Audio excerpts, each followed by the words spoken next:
Huwag mong madumihan ng laylayan ng damit ko gamit ang mga kamay mong galing sa putikan, Axel. Alam mo ba kung magkano ang halaga ng telang ito? Katumbas nito ang buwan ng sahod ng pamilya ninyo. Tumigil ang tugtog ng musika sa loob ng mansyon ng mga Mondragon. Sa gitna ng ningning ng mga chandelier at mamahaling dekorasyon, nakatayo si Natalie, ang imahe ng yaman at pagkamayabang. Tumingin siya ng diretso sa mga mata ni Axel, ang hardinero, na sa loob ng maraming taon ay lihim na nag-aalaga sa mga bulaklak na paborito niya. Nanginginig ang mga kamay ni Axel habang sinusubukang hawakan ang nahuhulog na florera na muntik nang tumama sa paanan ni Natalie. Sa isang iglap, iniligtas niya ang reputasyon ng dalaga sa harap ng mga elitistang panauhin, ngunit kapalit nito ay ang malupit na pagsupalpal sa kanyang dangal. Ang florera ay nanatiling buo, ngunit ang pagkatao ni Axel ay pira-piraso ng durog sa harap ng maraming tao. Hindi sumagot si Axel, yumuko lamang siya, at sa pagyukod na yon ay sumingaw ang amoy ng basang lupa at abono mula sa kanyang damit. Isang masangsang na kaibahan sa mamahaling pabango ni Natalie na amoy rosas at vanilla. Ang bawat patak ng pawis sa kanyang noo ay tila mga saksi sa kanyang lihim na pag-ibig na unti-unti nang namamatay. Kinuha ni Natalie ang isang pirasong papel na pera mula sa kanyang pitaka at inihagis ito sa sahig, sa mismong paanan ng binata. Bayad na yan para sa abala mo. Umalis ka na sa harap ko, nasisira ang view. Tahimik na lumuhod si Axel.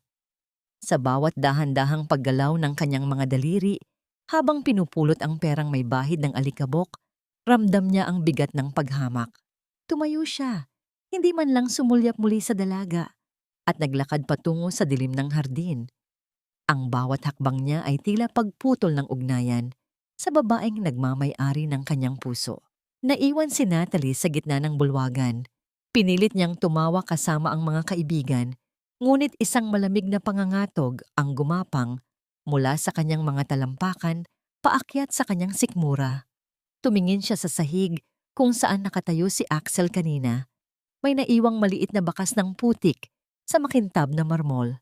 Sinubukan niyang punasan iyon gamit ang kanyang sapatos, ngunit lalo lamang kumalat ang dumi. Ang kanyang mamahaling damit ay mukhang malinis, ngunit sa kaibuturan ng kanyang dibdib, may isang bahagi ng kanyang pagkatao ang nakaramdam ng pagkasuklam sa sarili. Bakit siya nakakaramdam ng pag-iisa, gayong napapalibutan siya ng mga tao? Bakit ang presensya ni Axel na dati ay itinuturing niyang abala, ngayon ay tila nag-iwan ng isang malaking puwang na hindi kayang punan ng kahit anong hiyas? Sa gabing iyon, habang ang bawat isa ay nagdiriwang, si Natalie ay nakatayo sa harap ng salamin, nakatingin sa sariling refleksyon na tila isang estranghero, isang babaeng may lahat ng bagay, ngunit walang kahit katiting na halaga sa mata ng taong tunay na nagmamahal sa kanya. Lumipas ang ilang araw matapos ang gabing iyon, ngunit ang imahe ni Axel na nakayuko habang pinupulot ang perang itinapon ni Natalie ay tila nakaukit sa bawat sulok ng mansyon. Hindi na muling bumalik si Axel sa hardin. Ang mga rosas na dati ay kasing tingkad ng pagmamahal niya ay unti-unti nang nalalanta. Tila sumasalamin sa kawalan ng buhay sa loob ng estate ng mga Mondragon. Sinubukang mag-focus ni Natalie sa kanyang social life, ngunit ang bawat piging at party na dinadaluhan niya ay nagmistulang walang kulay. Sa tuwing nakakaamoy siya ng lupa pagkatapos ng ulan, kusa siyang napapatigil. Ang amoy na dati ay kinamumuhian niya dahil sa pagiging mahirap ay nagdala sa kanya ng isang matinding hiya, isang kahihiyan sa sarili na hindi maipaliwanag ng sinuman. Isang hapon, habang naglalakad si Natalie sa malawak na garden, napadpad siya sa maliit na kubo kung saan nanunuluyan ang mga trabahador. Nakita niya ang isang lumang notebook na naiwan ni Axel sa ibabaw ng hapag. Dahan-dahan niya itong binuksan, ang kanyang mga kamay ay bahagyang nanginginig. Ang bawat pahina ay puno ng mga drawing ng mga bulaklak na itinanim ni Axel, ngunit sa bawat drawing ay may nakasulat na maikling tula. Ang huling pahina ay hindi tungkol sa bulaklak. Ito ay isang sketch ng mukha ni Natalie. Hindi ang Natalie na mapagmataas at matapang, kundi ang Natalie na madalas niyang makita kapag walang nakatingin, malungkot, naghahanap ng atensyon, at natatakot na mag-isa. Ganito na lang ba ang halaga ko sa iyo, Natalie? Isang palamuti na dapat ay laging perpekto, kahit na ang kapalit nito ay ang pagdurog sa puso ng taong nagmamahal sa iyo ng totoo. Ang mga katagang iyon ay tila isang matalim na patalim na bumaon sa dibdib ni Natalie. Ang kanyang hininga ay naging mabigat. Napaupo siya sa sahig ng kubo, ang alikabok ay dumapo sa kanyang mamahaling damit, ngunit hindi na niya ito inalintana. Ang mga luha na matagal niyang kinimkim ay nagsimulang pumatak, hindi dahil sa galit, kundi dahil sa matinding pagsisisi. Napagtanto niya ang malupit na katotohanan habang siya ay abala sa pagpapakitang tao sa harap ng mga taong hindi naman siya tunay na kilala. May isang taong matiyagang naghintay sa kanyang pagbabago.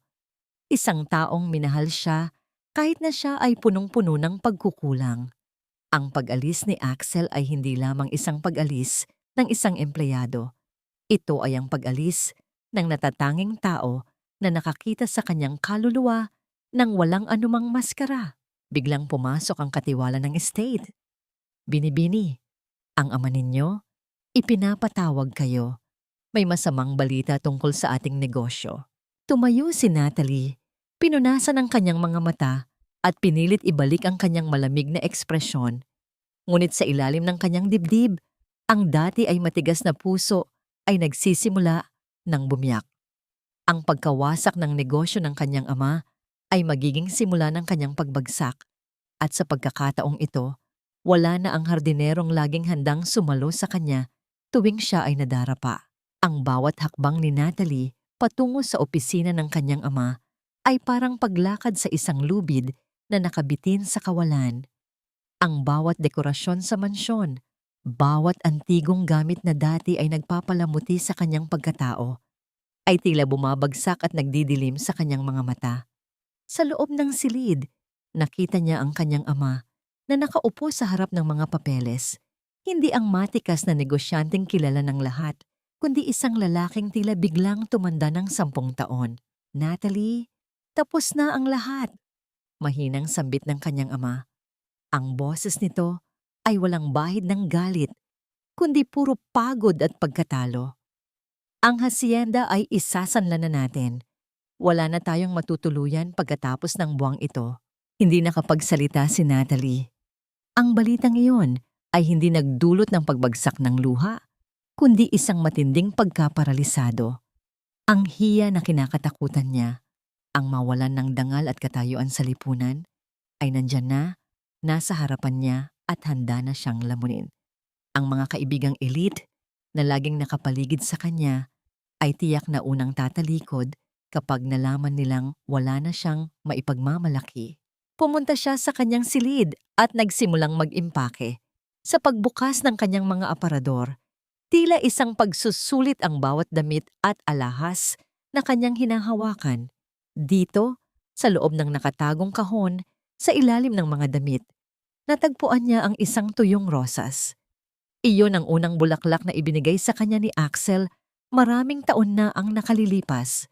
Dati, itinapon niya ito sa basurahan, ngunit pinulot niya rin pala ito ng palihim dahil sa kahihiyang baka may makakita sa kanyang pagtatapon ng basura. Inamoy niya ang rosas. Wala na itong bango, tuyot na tuyot. Ngunit sa sandaling iyon, ang alaalang kalakip nito ay nananatiling sariwa. Naalala niya ang araw na yon. Hindi niya sinasadyang mapilay at si Axel ang bumuhatas sa kanya pauwi. Hindi alintana ang mapanuring tingin ng mga kapitbahay. Bakit mo ginagawa ito, Axel? Bakit mo ako pinagsisilbihan ng ganito? Tanong niya noon sa gitna ng pagrereklamo. Dahil ang mga taong tulad mo, Natalie, ang pinakamahirap mahalin. Pero sila rin ang may pinakamalalim na sugat na nangangailangan ng pag-aaruga. Sagot ni Axel noon nang may matapat na ngangiti.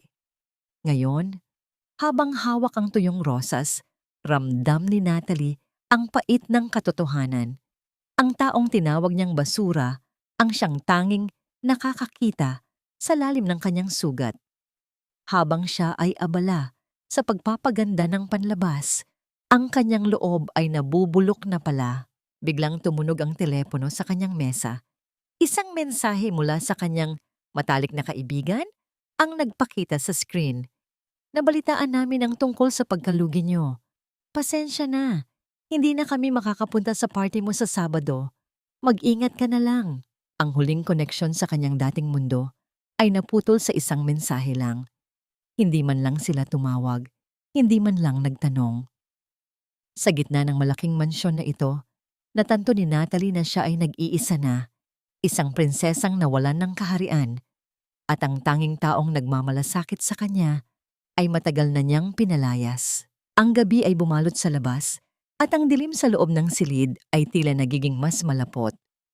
Kinuha ni Natalie ang isang maliit na bag at nagsimulang maglagay ng mga pangangailangan. Hindi niya alam kung saan siya tutungo, pero alam niyang hindi na siya maaaring manatili sa lugar kung saan ang bawat sulok ay sumasampal sa kanyang mga pagkakamali.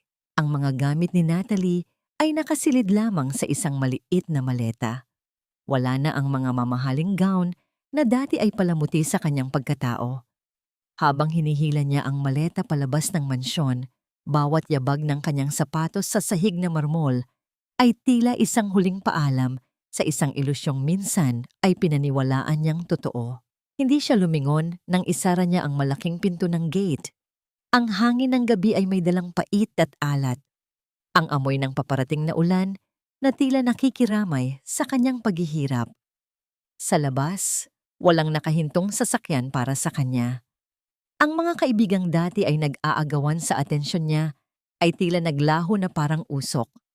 Ang kanyang mga kamay, na dati ay puro alahas at mamahaling relo, ay ngayon ay hubad at nanlalamig. Naglakad si Natalie patungo sa isang abot-kayang boarding house sa gilid ng lungsod.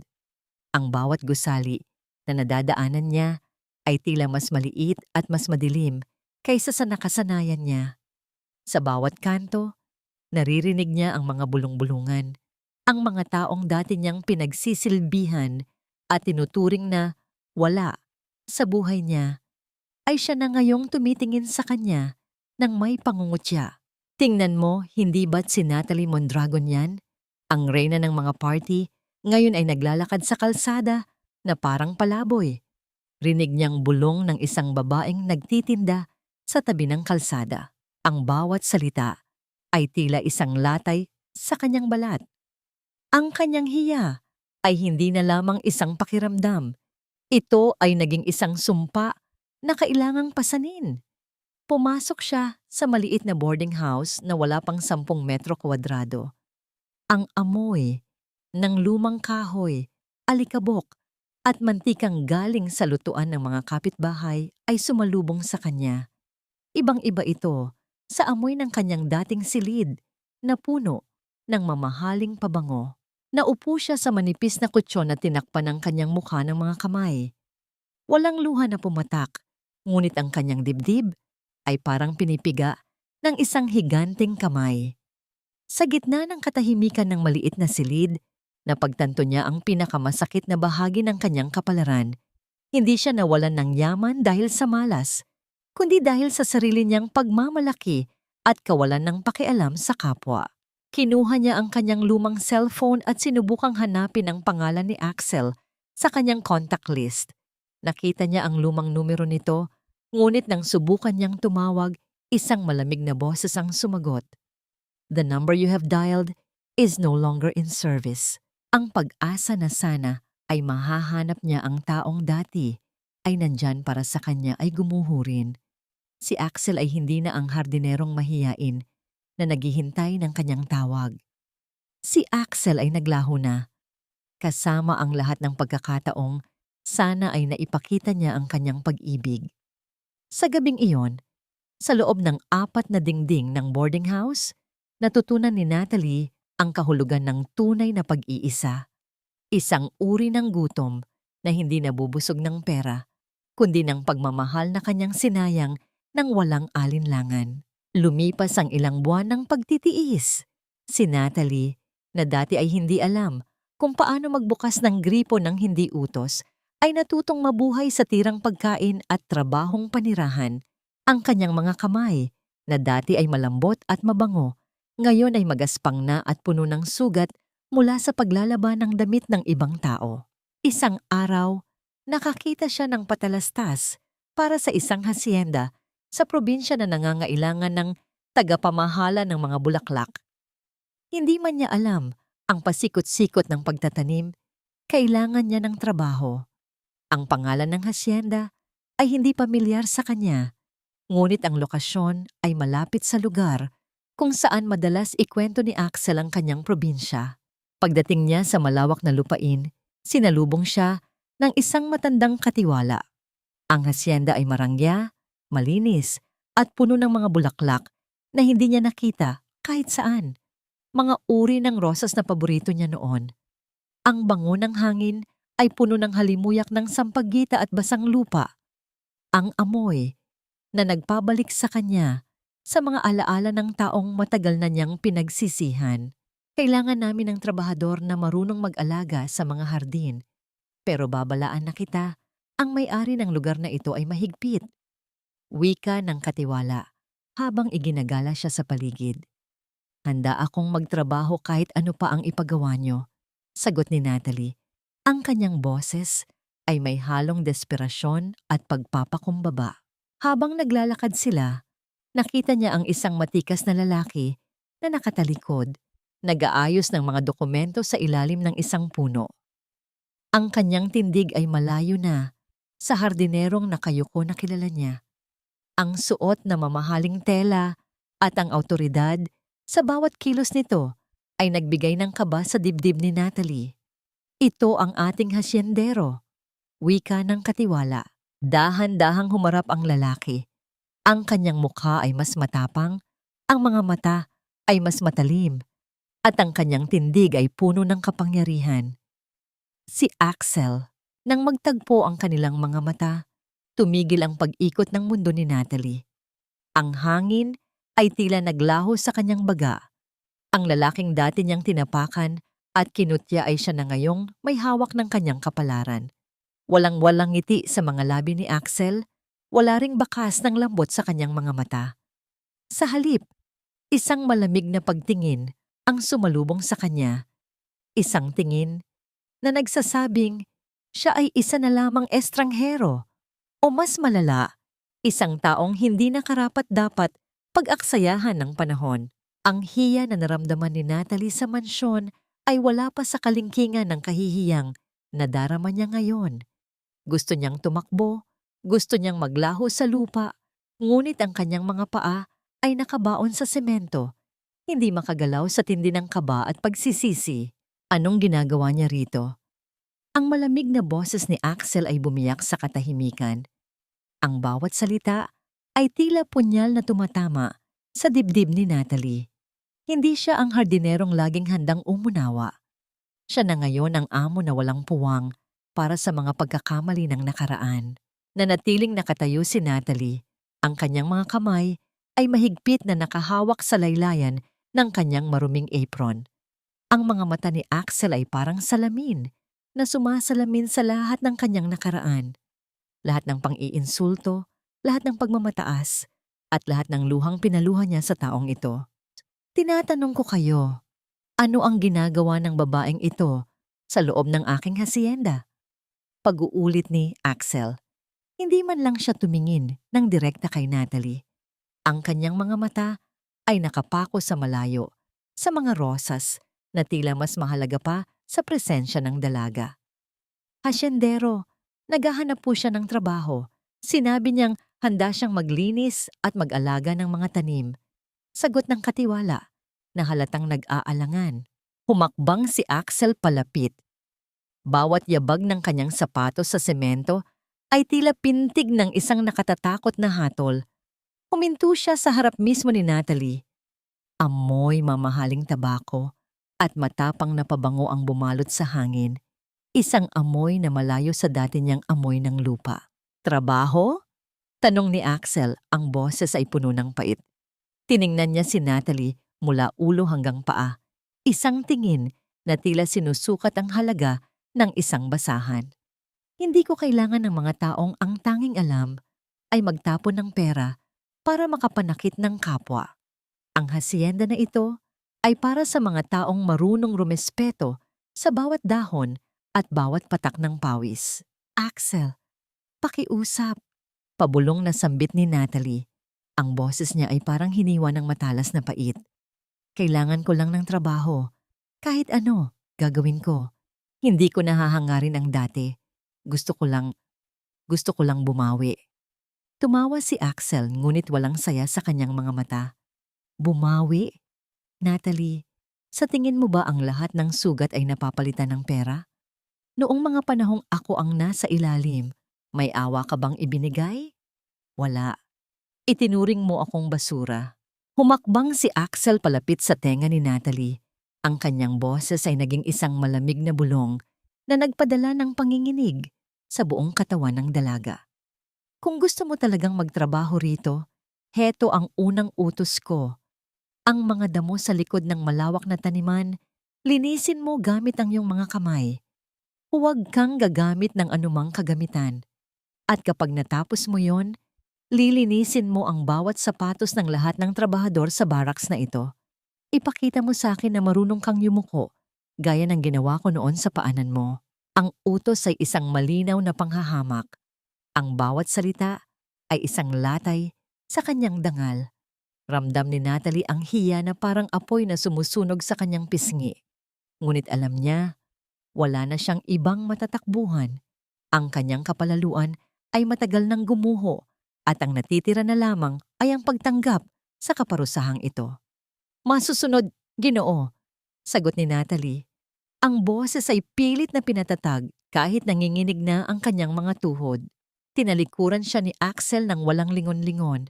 Habang naglalakad siya palayo, naiwan si Natalie sa gitna ng malawak na hardin. Ang araw ay tumatama sa kanyang balat. Ang init ay tila nagpapamuka sa kanya ng kanyang kahinaan.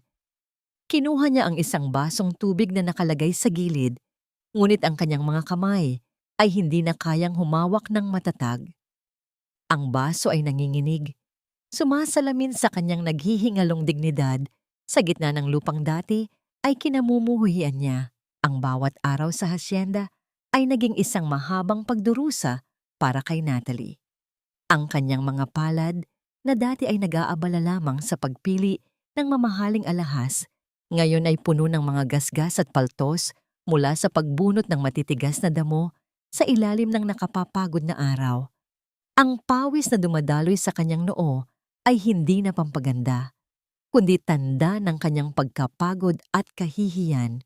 Tuwing gabi, sa loob ng maliit at masikip na silid sa barracks, tinitingnan niya ang kanyang mga kamay. Namumula ang mga ito, magaspang at may mga bahaging nangingitim na. Ngunit ang sakit na pisikal ay walang-wala kumpara sa sakit na nararamdaman niya sa tuwing makikita niya si Axel mula sa malayo. Isang hapon, habang pabalik si Natalie mula sa hardin, nakita niya si Axel na nakatayo sa tabi ng paboritong puno nito. May hawak itong chisel at isang piraso ng kahoy. Tahimik na naglililok si Axel. Hindi na ito ang hardinerong laging nakayuko. Ang bawat haplos ng kanyang kamay sa kahoy ay may awtoridad, may galing at may lalim. Dahan-dahang lumapit si Natalie. Bit-bit ang balde ng mga damong bunot niya. Nang makita siya ni Axel, ang lalaki ay hindi tumigil sa paglililok. Bakit mo ginagawa ito, Axel? Tanong ni Natalie. Ang boses ay mahina, ngunit may halong paghahanap ng kasagutan. Bakit mo ako pinapahirapan ng ganito? Kung maaari mo naman akong paalisin na lang. Tumigil si Axel sa paglililok. Tiningnan niya si Natalie ng diretso sa mga mata. Dahil gusto kong makita kung hanggang saan ang hangganan ng iyong pagmamalaki. Gusto kong makita kung ang isang tulad mo, na ang buong buhay ay nakadepende sa luho, ay may kakayahang mabuhay sa katotohanan ng mundo. Ang mga rosas na inaalagaan mo. Pagpapatuloy ni Natalie habang nakatingin sa mga bulaklak sa malayo. Ito ba ang mga bulaklak na tinanim mo para sa akin noon, bago ka umalis? Natahimik si Axel. Ang kanyang mga mata ay bahagyang kumislap, ngunit mabilis din itong napalitan ng malamig na kawalan ng pakiramdam. Hindi, Natalie.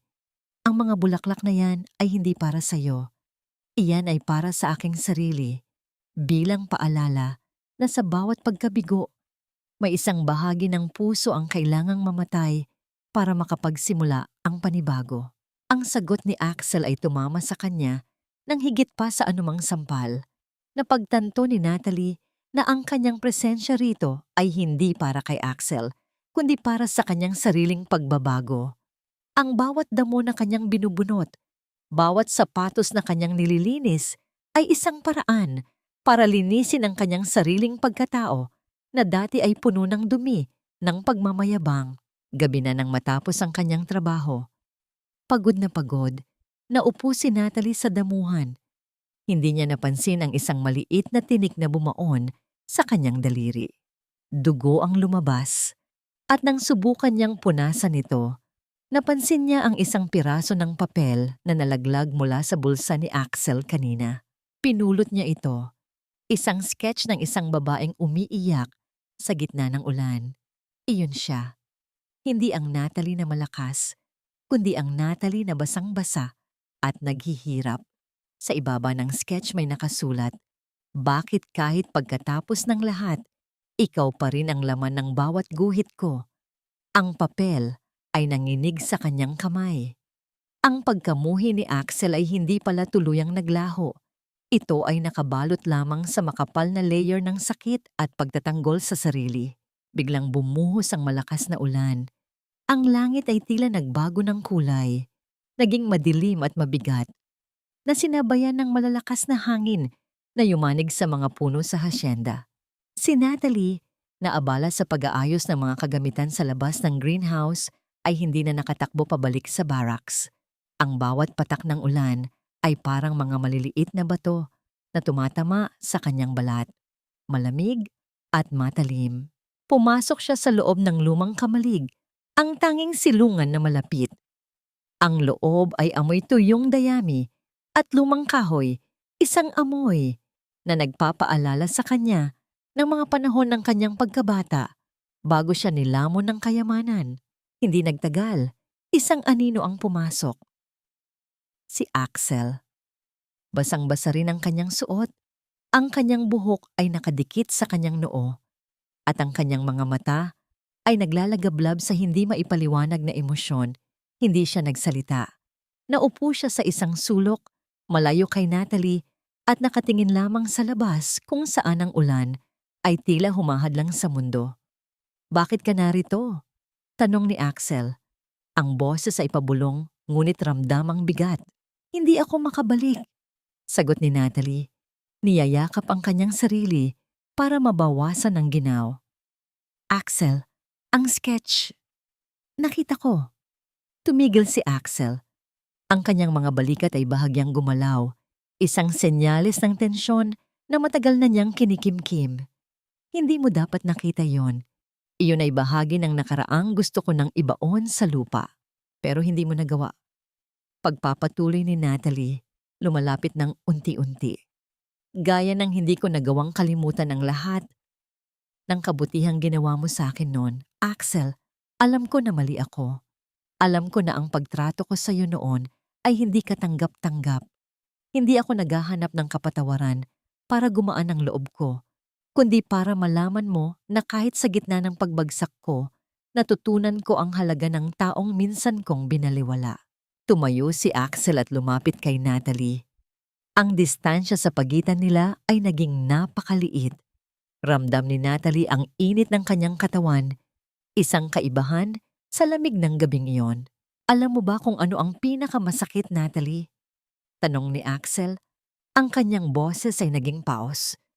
"Hindi ang pagtrato mo sa akin ng masama. Ang pinakamasakit ay ang katotohanang hanggang ngayon, sa kabila ng lahat ng ginawa mo, ang puso ko ay takot pa ring bumalik sa iyo. Takot akong baka ang pagbabagong ito ay panandalian lamang. At pagdating ng panahon, iiwan mo ulit ako Kapag may nakita kang mas karapat-dapat, ang bawat salita ni Axel ay tumatagos sa puso ni Natalie. Ang hiya na naramdaman niya ay napalitan ng matinding lungkot.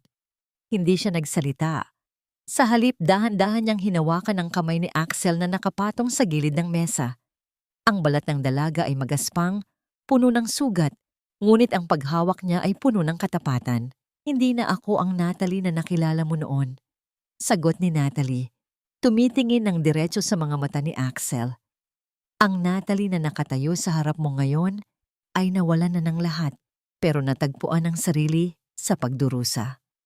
At sa bawat araw na nakikita kita, hindi ko iniisip ang yaman na nawala, kundi ang pagkakataong sana ay nakita ko ang halaga mo bago pa ang lahat. Sa gitna ng malakas na ulan sa labas, ang silungan ay naging saksi sa isang pagtatapat na matagal na nilang iniiwasan. Hindi sila nagyakapan, hindi sila nagsigawan. Ang katahimikan sa pagitan nila ay puno ng mga tanong na wala pang sagot, ngunit ang distansya ay unti-unti nang nababawasan. Lumipas ang ilang linggo matapos ang gabing iyon sa Kamalig. Ang ulan ay huminto, ngunit ang tensyon sa pagitan ni Natalie at Axel ay nanatiling mabigat. Parang hangin, bago ang isang malakas na unos. Nagpapatuloy si Natalie sa kanyang trabaho, mas matiyaga, mas tahimik, at ang kanyang mga kilos ay wala na ang dati niyang pagmamalaki. Ngunit isang umaga, habang nag-aayos ng mga paso sa greenhouse, nakaramdam si Natalie ng matinding pagkahilo. Ang amoy ng lupa na dati ay nagpapapaalala sa kanya ng paghihirap ay biglang naging nakakasuka. Bumagsak ang hawak niyang paso, nadurog ito sa semento. Hindi na niya matagalan ang pagduduwal. Lumabas siya ng mabilis at naupo sa ilalim ng malaking puno ng mangga. Ang kanyang dibdib ay mabilis na humihingal. Sa gitna ng kanyang pagkapagod, isang malupit na katotohanan ang unti-unting bumuo sa kanyang isipan. Ang mga huling buwan ng kanyang buhay sa lungsod, ang pagod, ang gutom, at ang matinding stress ay tila nagbunga ng isang bagay na hindi niya inaasahan. Siya ay nagdadalang tao. Ang balitang ito ay hindi nagdulot ng tuwa. Sa halip, nagdulot ito ng matinding takot at kahihiyan. Paano niya sasabihin kay Axel, ang lalaking pinaghirapan niyang makuha ang tiwala, ang lalaking pilit niyang pinapatunayan na nagbago na siya? Paano niya sasabihin na may bunga ang kanilang mga alaala sa gabi ng ulan? Inilihim ito ni Natalie.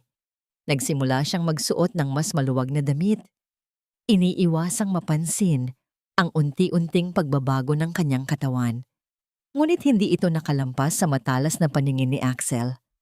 Isang hapon, habang nag-aayos sila ng mga binhi, nakita ni Axel ang paggalaw ni Natalie, ang paraan ng paghawak nito sa kanyang tiyan na tila isang proteksyon. May itinatago ka ba, Natalie? Tanong ni Axel, ang boses ay seryoso. Nakatayo siya sa kanyang likuran, ang anino ng lalaki ay bumabalot sa kanya. Wala, Axel. Pagod lang ako. Sagot ni Natalie. Sinusubukang umiwas ng tingin. Hindi ka marunong magsinungaling. Wika ni Axel, hinawakan niya ang balikat ni Natalie at hinarap ito sa kanya. Nakikita ko ang pagbabago sa iyo, hindi lang sa kilos, kundi sa iyong paningin. May dala kang bigat na hindi galing sa trabaho.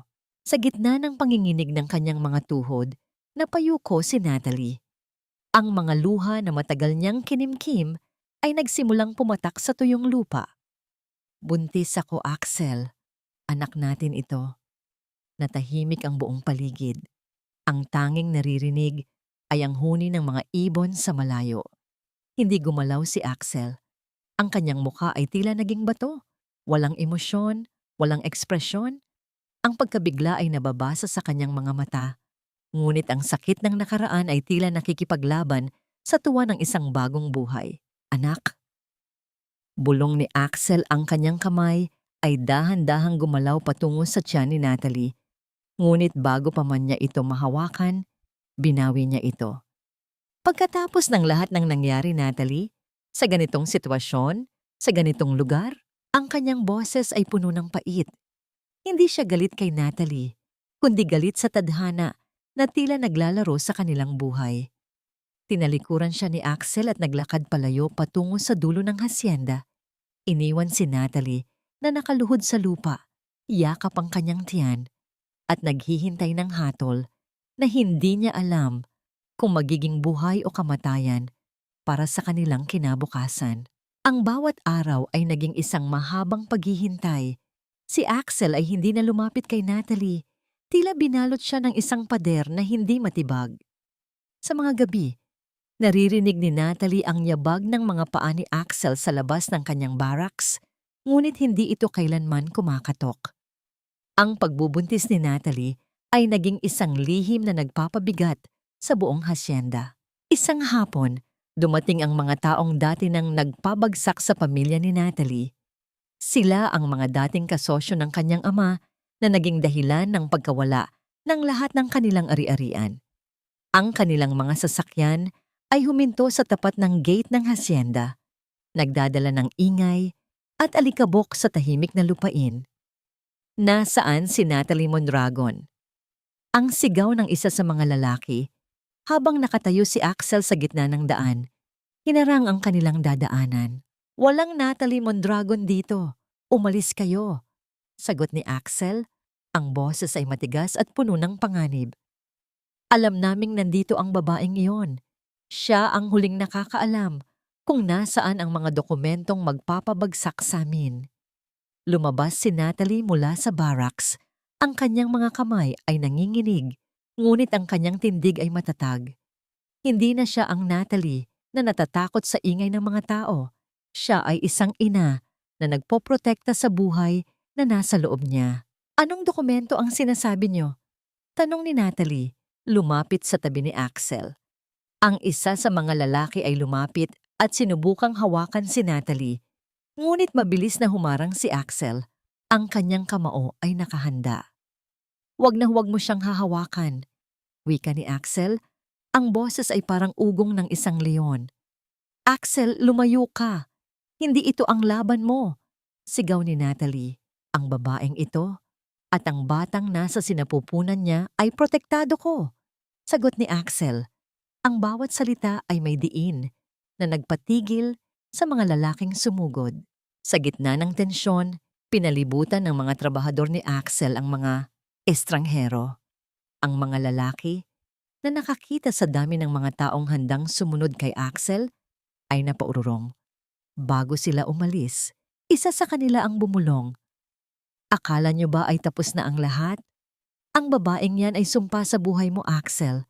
Siya ang dahilan kung bakit nawala ang lahat sa pamilya mo noon." Tumigil ang mundo ni Natalie.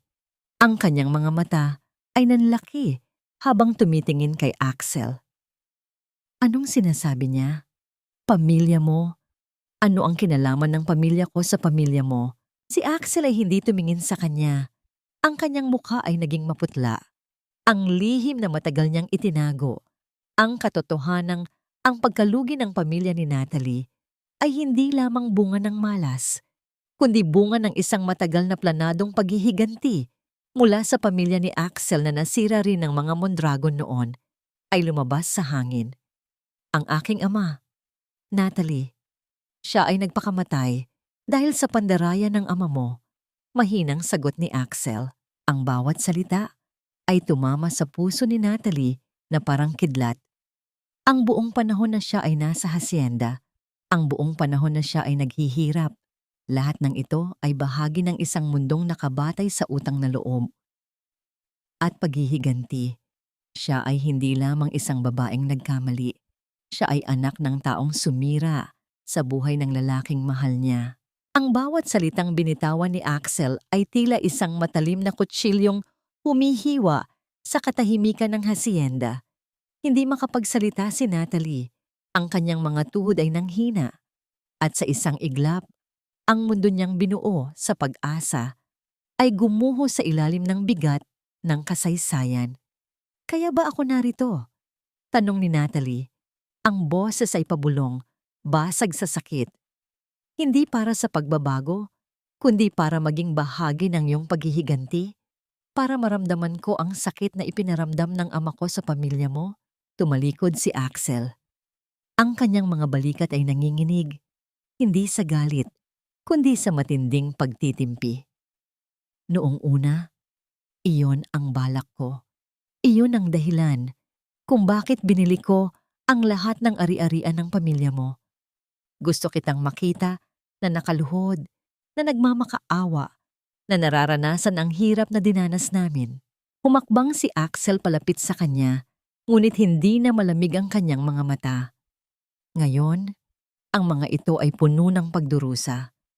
Pero habang nakikita kitang naghihirap, habang nakikita kitang nagpupursige sa kabila ng lahat, unti-unti kong nakalimutan ang dahilan. Ang puot na dapat ay para sa iyo ay naging habag. At ngayon hindi ko na alam kung sino ang mas nasasaktan sa ating dalawa. Sa gitna ng tensyon, muling bumalik ang mga lalaking estranghero, ang mga taong naging kasosyo ng ama ni Natalie. Ang kanilang mga muka ay puno ng kasakiman habang may hawak na mga dokumento. Hindi pa kami tapos, Axel, sigaw ng pinuno nila. Ang hasyenda na ito at ang lahat ng yaman mo ay mawawala rin kung hindi nyo ibibigay ang mga papeles na ninakaw ng Mondragon.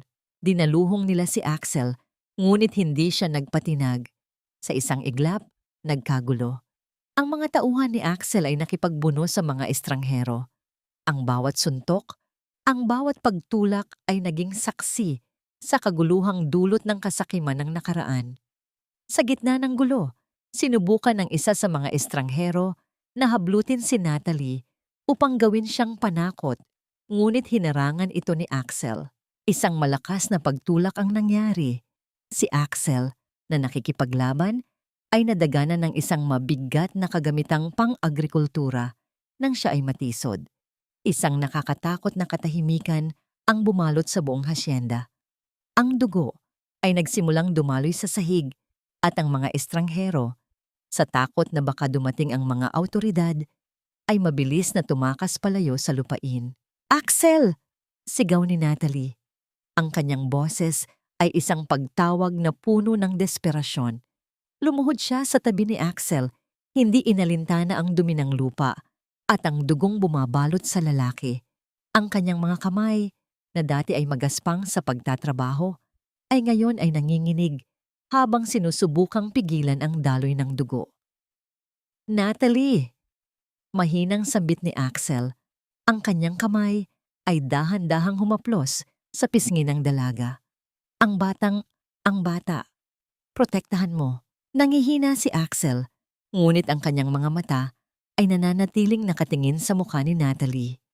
Sa sandaling iyon, ang lahat ng paghihiganti, ang lahat ng puot, at ang lahat ng pader na kanilang itinayo ay gumuho. Ang tanging natira ay ang dalawang pusong sugatan na pilit kumakapit sa isa't isa sa gitna ng banta ng kamatayan. Ang paligid ng hasyenda ay nabalot ng tensyon habang dinala si Axel sa pinakamalapit na paggamutan. Si Natalie, sa kabila ng kanyang panghihina dahil sa pagbubuntis, ay hindi bumitaw sa kamay ni Axel habang nasa loob ng ambulansya. Ang bawat pagtulo ng dugo ni Axel ay tila isang latay sa kanyang sariling laman.